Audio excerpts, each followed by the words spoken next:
Welcome back, guys, to the last part of how to paint Crimson Slaughter Chosen. This is part 4, and as I promised, we now paint the robe.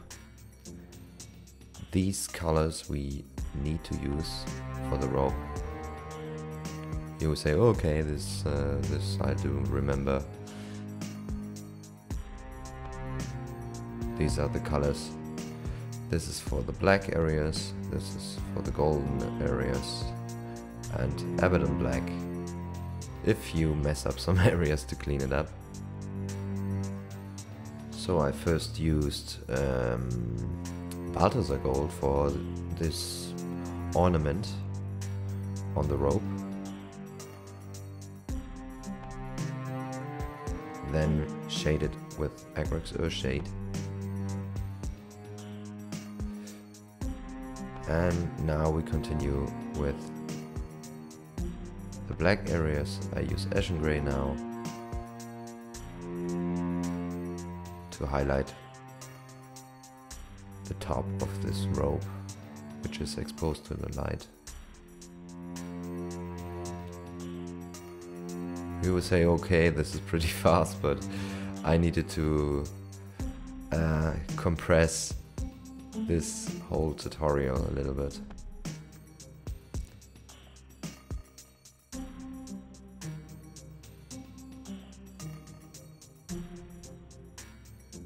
As you see, I worked not this exact here right now because I used Abaddon black next to clean the areas again where, in my opinion, was too much of this Eshin Grey.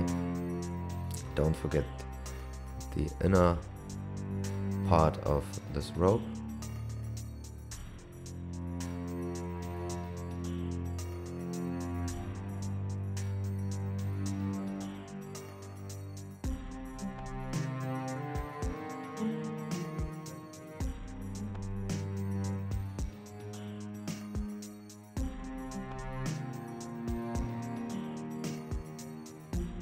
Now use Abaddon black, also to straighten up the lines again.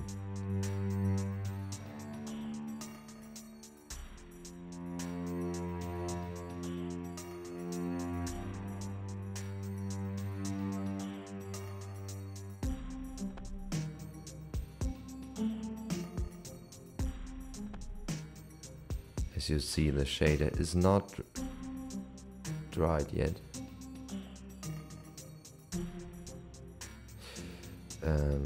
Now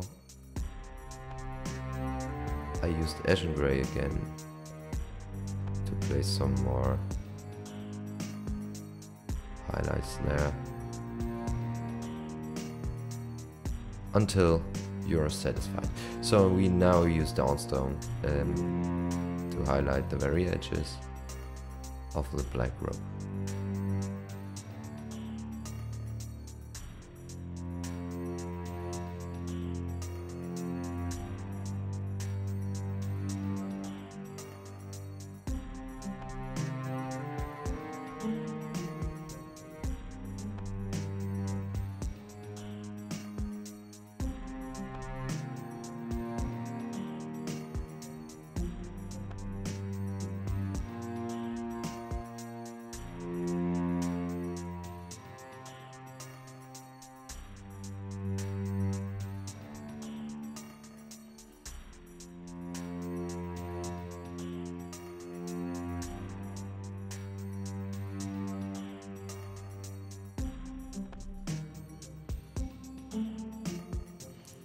Now the shade dried and we use Gehenna's gold to highlight the ornament.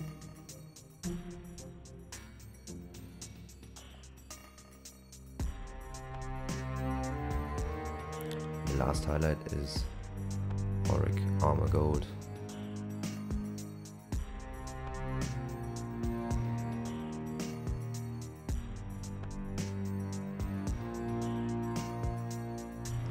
as you see, I placed a link here too if you're interested in watching how I paint the backpack.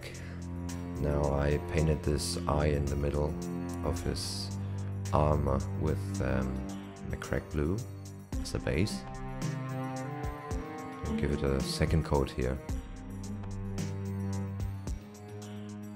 Then I used Calgar Blue.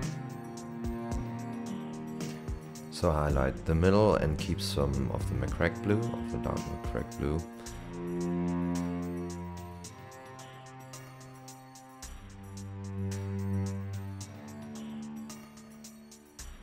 And after this, we need white scar for the last highlight of this eye.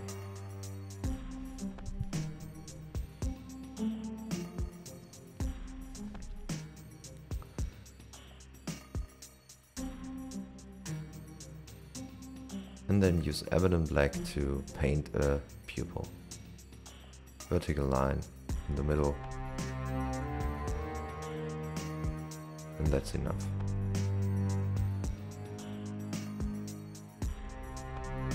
Again, you can use other colors here for this eye as well, like green or red or purple or whatever you like. And whatever fits to the army you have. So now we want to paint these warp creatures fused with his armor. I use Rakarth flesh to give it a coat, and as you see, I already glued the backpack on to this model, and leave it out if you can, so you can reach it.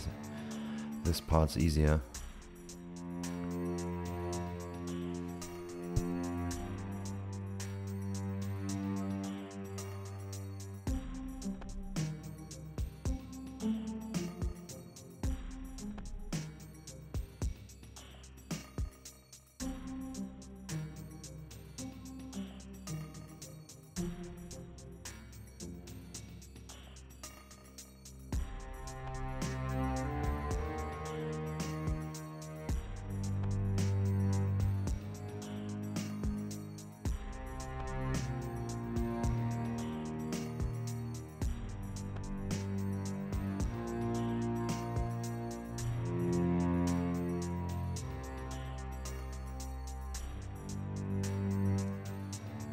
So let this dry, and I want to have the same color scheme as for the tentacles on the backpack. So I use Carroburg Crimson for giving these both creatures a wash.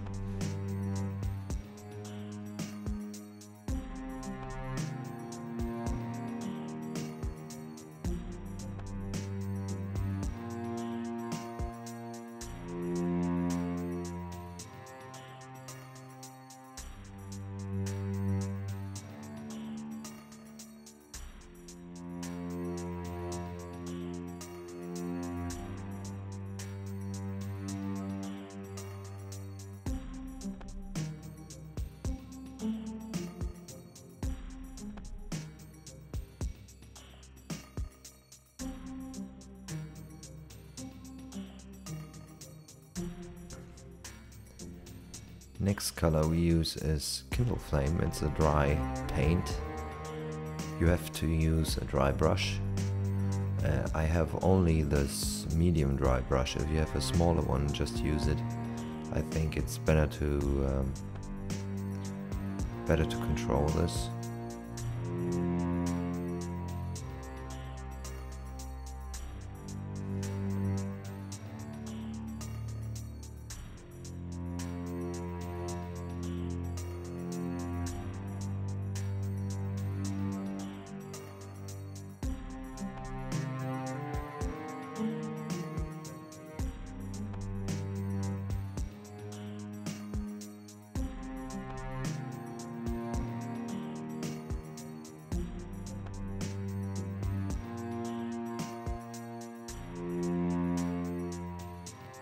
Now this is Warpstone Glow you need to use. I thinned it down too much on this step, and I think I deleted the both shots of this one. So next one is Mood Green, and you have to highlight the lower half of the eyes. I can only show you what I've done here. I think it's okay, but you can do it better. And this is the final result of all these 4 parts. I like this miniature very much. It looks great, and I don't understand why this kind of miniature is in a starter box, because it's really hard to paint if you have no idea what you're doing, or have just a beginner skill. I hope I can help you with this tutorial and you liked it, and please rate and subscribe as usual, and thanks for watching all of this tutorial to stay with me until the end here. If you want to see the backpack tutorial, just click on this. Thank you.